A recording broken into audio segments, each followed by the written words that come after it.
With these are tonight's Powerball numbers.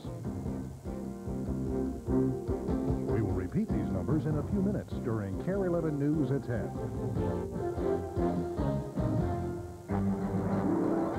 KARE 11 News with Paul Major, Diana Pierce, Jeff Passold, Sports, and meteorologist Paul Douglas. I want to point out that they have... Dozens of inmates finally surrender after an 11-day uprising at an Ohio prison. But while that surrender drags to a close, another prison uprising erupts on the East Coast. Good evening. Prison officials in Connecticut needed help from the State Patrol.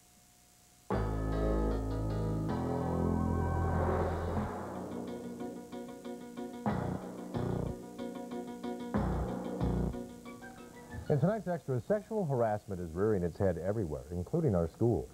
Just last week, the Chaska School District paid out $40,000 to a former student to settle a sexual harassment case.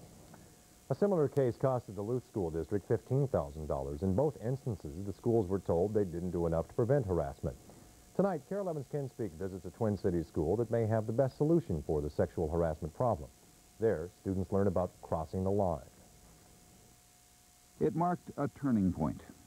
Anita Hill's testimony before the Senate Judiciary Committee may not have kept Clarence Thomas from being confirmed as a United States Supreme Court Justice, but her sobering words caused people to think a whole lot more seriously about sexual harassment than they'd ever thought before. What do you think sexual harassment is? That was the year sexual harassment was added to the sexual abuse prevention curriculum, when these students were sixth graders at John Glenn Middle School. But that coursework didn't end the harassment. Some kid just came back behind me and my pants were gone, and you know, you don't know what to do. You just stand there and it's almost like you want to cry. When I was in the pool, he came under me, I think, and just took my swimming suit because we have ties, but some of them don't, and mine didn't, and just took my swimming suit and dropped it, took it out of the pool and threw it against the wall. That particular issue served to sort of precipitate our program. Dwayne Davis is a counselor at John Glenn Middle School. He saw a fad in what the students called de-pantsing, a fad that really was sexual harassment. We had to do be proactive in our searching of ways to deal with sexual harassment with students this age. Let's take a look at now some actual areas of sexual harassment, the levels of harassment, and where does harassment really begin. Sue Ackervick and Wally Kane taught this class last February. It's called Crossing the Line. This particular session was a recreation of a class they had done 2 months ago when the topic of de-pantsing was addressed. Several boys and girls have been de-pantsing kids in the hallway.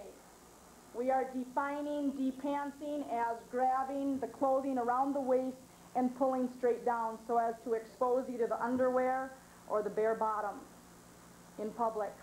There's no question about it. It's, you know, if the person doesn't want it, it's physical and it may hurt their feelings. You know, it's just something that shouldn't happen. Andy Puchegel was participating in a recreation, but he and his colleagues had obviously remembered what they'd learned 2 months ago, lessons which had been driven home with a video showing varying degrees of harassment. I heard Brian had fun. Which drew the line that separates appropriate from inappropriate behavior. Those lessons virtually ended incidents of sexual harassment at John Glenn Middle School. Disciplinary referrals have literally stopped, if not completely minimized themselves as far as harassment and or sexual harassment that have crossed into the office. They're getting, I think, something I wish I would have gotten. Walter Berra prepared the material for Crossing the Line. We're helping kids know how to talk about the things that they're most concerned about their relationships, about how to feel safe in their relationships, about how to say no to somebody that they feel is pressuring them in a way that makes them uncomfortable.